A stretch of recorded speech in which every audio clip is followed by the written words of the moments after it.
మీ business ఏదైనా మీ ఊర్లో promotion చేయాలంటే అది సుమన్ టీవీతోనే సాధ్యం. ఇప్పుడే సంప్రదించండి.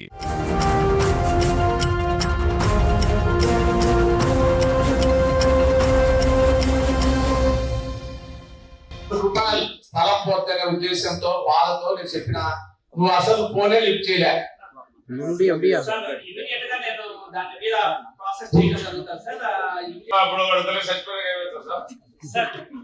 ఎమ్మెల్సీ గారు లేకుండా నాకు ఫోన్ చేయండి సార్, రాత్రి పూట ఎప్పుడుగా నేను ఉంటానని చెప్తాను. ఇప్పుడు మా ఎంపీ గారు ఫోన్ చేస్తేనే 50 మార్లు ఫోన్ మీరు లిఫ్ట్ చేయకుంటే ఆ ఇంజక్షన్ వాళ్ళు సార్ ఫోన్ చేసినానుకో అది కూడా తెలియదు సార్. బలకుంటే నాకు ఫోన్ చేయమని మీరు ఇప్పుడు చెప్పారా? కాబట్టి ఏదైనా ఒక టైంలో జరిగిండొచ్చు, కాదని నేను చెప్పడం లేదు. కాబట్టి డెఫినెట్ గా 100% కాకపోయినా 90% ప్రతి ఒక్కరికి రెస్పాండ్ అవుతుంటాను సార్. ఎందుకంటే మొత్తం ఈవెన్ స్టేట్ లో ఉండేటప్పుడు కూడా నా దగ్గరికి కాల్స్ వస్తుంటాయి సార్. మరి 50 మాటలు 20 మాటలు చేసి జేసీ సార్ గారు ఉన్నారు. నేను 9 క్వార్టర్స్ ఉండి సార్ మీ కోట హాస్పిటల్లో 9 హాస్పిటల్ క్వార్టర్స్ ఉంటే ఈ పాత పడిపోయింది సార్. అవన్నీ పడగొట్టి జేసీ పెట్టి పడగొట్టి అన్ని శుభ్రం చేసిన తర్వాత మాకు పాత మన జేసీ సార్ గారు మీకు 2 క్వార్టర్స్ ఇస్తానని చెప్పినారు సార్. అక్కడ కేవలం ఇబ్బందిగా ఉంది. డాక్టర్లు నర్సులు టాప్ నర్సులు వైద్యమైతే మీ కోట మండలంలో బాగా జరుగుతుంది, కానీ అయితే ఉండబోయే డాక్టర్లకు వసతి లేదు సార్. అక్కడ స్టాఫ్ నర్సులు ఎందుకంటే మీ కోట మండలంలో అక్కడ రూమ్ లేదు, టౌన్ గా సార్. అది ఒక పల్లితో సమానమైంది. ఎందుకంటే ముఖ్యంగా అక్కడ ఆ క్వార్టర్స్ ఇచ్చమని నాకు చెప్పినాడు జేసీ సార్ గారు. అవన్నీ పడగొట్టించినాము, నీట్గా పెట్టినాను. మీరు దయచేసి నేను ఇప్పుడు మన పులివెందుల ఎమ్మెల్సీ గారు కూడా చెప్పినారు నా పేరు మీ కూడా ఆయన గుర్తుకుంటున్నాడు, ఎప్పుడు చూసినా కానీ ఆయన కూడా సహకరించలేదు మీరు అని చెప్తున్నాడు. ఆయన కూడా దయచేసి మాకేదో కొంచెం 2 క్వార్టర్స్ ఇస్తే మేము కట్టుకునేదానికి ప్రయత్నం చేస్తాం సార్. ఎక్కడ నర్సులు ఉండేదానికి తావులేదు సార్. మీరు దయచేసి మీరు మీ దృష్టికి ఇది 4వ మీటింగ్ కూడా వచ్చింది సార్. ఇప్పుడు దగ్గర 4వ మీటింగ్ లో మీరు అందరికి చెప్పడం కూడా అదే జరుగుతుంది. ప్రాబ్లం వలన నిధులు లేకన శాంక్షన్ చేయకన ఆ ప్రయారిటీ ఇక్కడ మాట్లాడిన విషయాన్ని అది ప్రయారిటీ కింద తీసుకోకపోవడం వల్ల కూడా కొన్ని సమస్యలు పరిష్కారం కావడం లేదు. నేను కలెక్టర్ గారికి నేను మనవి చేస్తున్నా. కలెక్టర్ గారు చాలా మంచి శాంక్షన్ చేస్తున్నారు, మా శాంక్షన్ కూడా నేను చూస్తాను. అంటే ఆ ప్రయారిటైజేషన్ ఎడ్యుకేషన్ కానీ హెల్త్ కానీ అసలు ఏది ఇష్యూ టేకప్ చేయాలి. ఇప్పుడు మా దాంట్లో కొన్ని శాంక్షన్స్ లక్షల రూపాయలు కోట్ల రూపాయలు ఇచ్చారు, పెయింటింగ్ ఇచ్చారు రెసిడెన్షియల్ స్కూల్స్. అదే నాడు నేడులో ఇన్కంప్లీటెడ్ బిల్డింగ్స్ కూడా వసతి లేక ఇబ్బంది ఉన్నటువంటి ప్రయారిటీ తీసుకోవాలి. నేను కలెక్టర్ గారిని కోరేది ఇచ్చేటప్పుడు శాంక్షన్ జడ్పీలో కానీ ఎక్కడైనా మీ దృష్టికి సభ్యులు తీసుకొచ్చిన వాటిలో ప్రయారిటీ చేయండి. అంటే ఏది అత్యవసరం ఉంది, ప్రజలకు అవసరము, ఎడ్యుకేషన్ లో పిల్లలు చదువుతూ ఉంటారు, సేఫ్టీ ఇంపార్టెంట్, వసతి ఇంపార్టెంట్. ఇప్పుడు దాన్ని అది ప్రయారిటీ తీసుకోకుండా వేరే దానికి శాంక్షన్ ఇవ్వడం వల్ల నిధులు కూడా లేవనే ఉద్దేశంతో కొన్ని శాంక్షన్స్ కావడం లేదు. ప్రయారిటైజ్ చేసి నిధులు శాంక్షన్ చేసి ఆ వర్క్ అత్యవసరం అనుకున్న వాటికి కలెక్టర్ గారితో చైర్మన్ గారు మీరు కూడా ఈ మీటింగ్ లో కలెక్టర్ గారు కూడా వస్తుంటారు, ఆ మినిట్స్ కలెక్టర్ గారు కూడా చూస్తుంటారు. ఏది ప్రయారిటీ ఆ ప్రయారిటీ కింద చేసి ఆ నిధులు ఇచ్చారు, నిధులు శాంక్షన్ ఇస్తే పోతారు సార్. జేసీ గారు పుల్లంపేట మండలంలో పుల్లారెడ్డి అనే తహసీల్దార్ గారు ఉన్నారండి. సర్వే నెంబర్ 1094లో 960 ఎకరాలు ల్యాండ్ ఉందండి. ఆయన వచ్చిన తర్వాత 400 ఎకరాలు అన్యాకాంతమైందండి. అట్లనే కొమ్మలవారిపల్లి విలేజ్ లో 205, 206లో సుమారు 3 ఎకరాలు అన్యాకాంతమైందండి. అదేవిధంగా తమని కలిశానండి స్పందనలో, తమకు ఒక అర్జీ కూడా ఇచ్చానండి. ఆ అర్జీలో అనంతసముద్రం విలేజ్ లో 40 ఎకరాలు ఒకే వ్యక్తి ఆక్రమించుకొని దాని మొలకంచి తీసి పోరు వేస్తుంటే బ్రహ్మారావు గారిని పదే బాధపడినా అవి ఎవరు పెడతారో డీకేటీ మీరు ఉన్నాయి కదా, మీకేంటి సంబంధం అని మాట్లాడతారండి. తను జడ్పీలో సార్ గవర్నమెంట్ నాబార్డులో 3 కోట్ల రూపాయలు రోడ్డు సార్. దాని మీద రస్తా మీద స్టే ఇచ్చారు సార్. దానికి కూడా పలకరిస్తారు ఎంఆర్ఓ.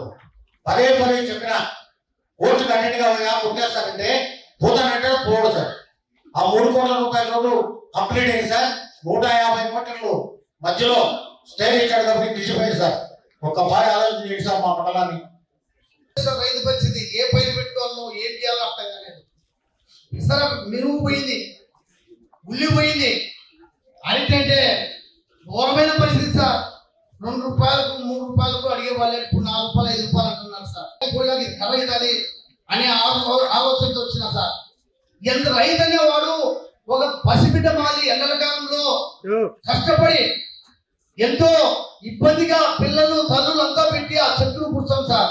చెట్టును పుడిచినాక ఏ నీళ్లు దానికి సాపుతాం సార్.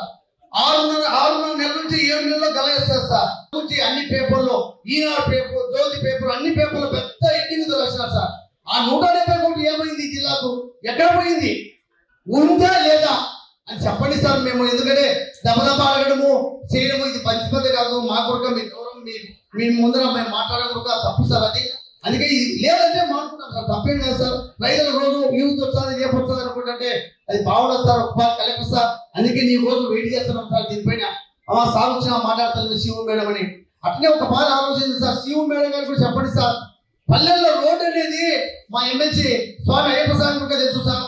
పల్లెల్లో మేడం 2 లక్షలు 3 లక్షలు కూడా మట్టి రోడ్డు ఇకపోతే ఎట్టపోతారు సార్ మేడం. వ్యవసాయం అడిగారు సార్.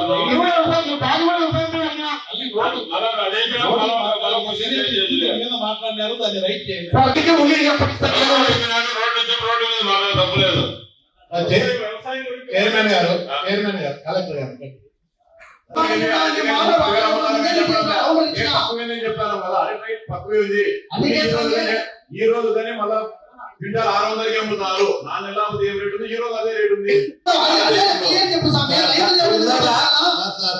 బనానా కోల్డ్ స్టోరేజ్ గురించి 5 years ఎండింగ్ లో బనానా కోల్డ్ స్టోరేజ్ ఓపెన్ చేయడం జరిగింది. తెలుసుకోవాలి ఫస్ట్. దాన్ని ఈ రోజు ఏదో టెండర్ సిస్టమ్ లో చేయండి. చేయకపోతే అంతేగాని జగన్మోహన్ రెడ్డి చేయాలని చెప్పడానికి అసలు ఎట్లా చెప్తారు మీరు? అదేమన్నా లాస్ట్ ఫస్ట్ ఇయర్ ఏమన్నా చేసి 4 సంవత్సరాలు చేయలేదు. కలెక్టర్ గారు చంద్రబాబు నాయుడు గారు రైతు పక్షపాతానికి చిన్న ఉదాహరణ మేడం గారు. కోడూరు మన కాన్స్టిట్యున్సీకే 10 కోట్ల రూపాయలు వచ్చింది సార్. 10 కోట్ల రూపాయలు రైతులు చాలా మంది ఆనందపడ్డారు. 4 రూపాయల కింద తోతాపూరి మ్యాంగో. కానీ అవి కొన్ని ఇప్పుడు బనానా ప్రాసెస్ చేయడం కష్టం సార్. నాకు ఫుడ్ ఇండస్ట్రీ ఉంది, అది పల్ప్ చేయాలన్నా చాలా డిమాండ్ తక్కువ. దాని వైట్ బనానా వైట్ గా ఉండాలి సార్. అది కలర్ మారిపోతుంది. దాంట్లో ఇంజన్ చేయాలి. ఆ ఇంజన్ చేసి యాడ్ చేస్తే తెల్లగా ఉంటే వేరే కంట్రీస్ తీసుకోవాలి. ఎక్కడ బనానా కూడా ఉన్నానా కోడలో ఎవరు చూస్తే కదా వచ్చి రేపు నాటి కోడలు తెలుసు. ఇప్పుడు మీరు వీళ్ళ గవర్నమెంట్ లో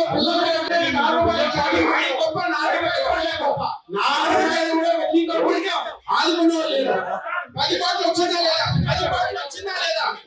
10 కోట్లు వచ్చిందా లేదా? కొనుక్కోండి. మీరు మీ ఆర్టీఐ అప్లై చేసుకోండి. మీరు ఆర్టీఐకి అప్లై చేసుకోండి. 150 కోట్ల రూపాయలు రిలీజ్ చేశారు. అబద్ధం కాదు కదా? అబద్ధం ఇంకా అబద్ధం చెప్పాల్సిన అవసరం లేదు. రైతులకు ఉన్నాయి. మీరు ఆర్టీఐలో పండి. నేను చెప్పేది సార్, కలెక్టర్ గారు 250 కోట్లు ఇచ్చారండి. రైల్వే కోడూరు 10 కోట్లు వచ్చింది. రైల్వే కోడూరుకు 10 కోట్లు వచ్చింది. ఆయన వేరే కాన్సెప్ట్. నేను చెప్పేది రైల్వే కోడూరు గురించి. మామిడి రైతు మీ రైల్వే కోడూరు తెలుసు. నీకు 70 ఎకరాలు ఉందని చూడండి సార్. 70 ఎకరాలు ఉందంట. ఒక రైతుకే 70 ఎకరాలు, పెద్ద రైతు ఆయన వచ్చింది. మీరు అప్లై చేసుకోలేదు. అప్లై చేసుకున్నారు. మన కూడా రేట్ లేదు కాబట్టి మనకి ఏమని అడుగుతాండ్రు. దాన్ని అడుగుతాండ్రు. మీ మార్కెట్ 250 కోట్లు సీఎం గారు ప్రకటించారు. ఈ అరటి వల్ల ఇబ్బంది పడతాండ్రు. అరటి లేకుండా రైతు చాలా నష్టపోతాడు. కాబట్టి దానికి కూడా గవర్నమెంట్ నుంచి సహకారం కావాలా? తెలియజేయాలని అడుగుతాండ్రు. మిగతా వాళ్ళకి ఎట్లా వచ్చిందని చెప్తున్నారు కదా.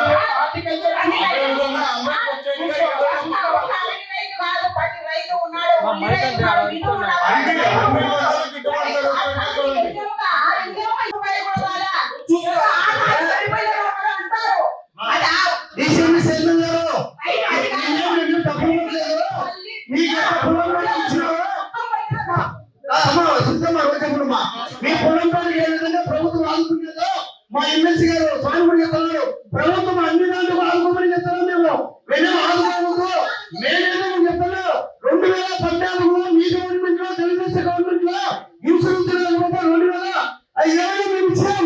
ఒక దాని మధ్య పెట్టుకోవాలి సార్. అసెంబ్లీ బడ్జెట్ సీఎం గారు సెక్రటరీ వచ్చారు. మనకు ఇక్కడ కలెక్టర్ సార్ కాగా మేము తెలియజేస్తాం. సార్ కొంచెం కలెక్టర్ గారిని కొన్ని క్వశ్చన్ ఏమైనా అడగాలి, ఆయన జవాబు చెప్పలేండి. మేము కలెక్టర్ సార్ అడుగుతున్నాము. దీనిపైన ఉల్లిదాని పైన ఏం జరిగింది సార్ వాళ్ళు చెప్పండి సార్. మాట్లాడాలంటే పర్లేదు. సబ్జెక్ట్ గురించి మాట్లాడదాం, లీడర్ గురించి మాట్లాడాలంటే పర్లేదు.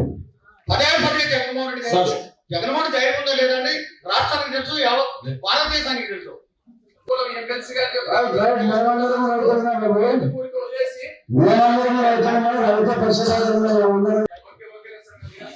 సభలో లేదు జగన్మోహన్ రెడ్డి గురించి ఎందుకు మాట్లాడతారని ఇందాక రామగోపాల్ రెడ్డి గారు ఆయన లేడు కదా, ఆయన గురించి ఎందుకు మాట్లాడతారు?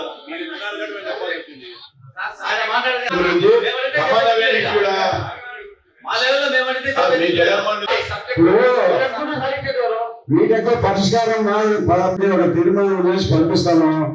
జరగాలంటే మనం అదే జగన్మోహన్ రెడ్డి గారు గౌరవ చైర్మన్ గారికి అలాగే సభ్యులందరికీ కూడా నా హృదయపూర్వకమైనటువంటి ధన్యవాదాలు తెలియజేస్తూ, రోజు మన కడప జిల్లాలో రబీ ఖరీఫ్ పంట పూర్తయి ఇప్పుడు రబీలోకి మనం ఎంటర్ అవడం జరిగింది.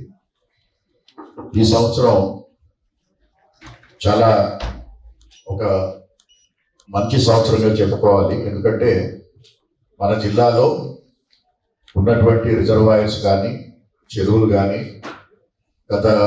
గతంలో ఎప్పుడు కూడా నిండని విధంగా మొత్తం 89 టీఎంసీల కెపాసిటీ తోటి మనకున్నటువంటి రిజర్వాయర్స్ చెరువులు ఉంటే ఇప్పుడు సుమారుగా 83 నుంచి 84 టీఎంసీల నీరు మన జిల్లాలో ఉన్నటువంటి రిజర్వాయర్లో స్టోర్ చేసుకోవడం జరిగింది. దీనివల్ల ఆయా సాగు ప్రాంతాల్లో రాబోయే కనీసం 2-3 పంటలకు అవసరమైనటువంటి నీరుని అందుబాటులో ఉంచడం జరిగింది. మన కడప ప్రాంతానికి మహారాష్ట్ర నుంచి రోజు కనీసం 10-15 బళ్ళు వచ్చేవి. అంటే పంట పండించడం ఒక ఎత్తు అయితే ఆ వెరైటీ ఏంటనేది కూడా చాలా ముఖ్యం. గత సంవత్సరంలో ఈ ఉల్లి పంటకి ఎక్స్పోర్ట్ బాగుంది కాబట్టి రైతుకి కొంత మంచి ధర వచ్చింది. తద్వారా ఏంటంటే చాలా మంది రైతులు, ఎందుకంటే ఇది ఖరీఫ్లో ఎర్లీ ఖరీఫ్ కింద ఈ ఉల్లిని వేయటం జరిగింది. అన్ఫార్చునేట్ గా మనకి బంగ్లాదేశ్ అలాగే సౌత్ ఈస్ట్ ఏషియన్ కంట్రీస్ ఇవి మేజర్ కన్స్యూమర్స్ గా ఉన్నాయి.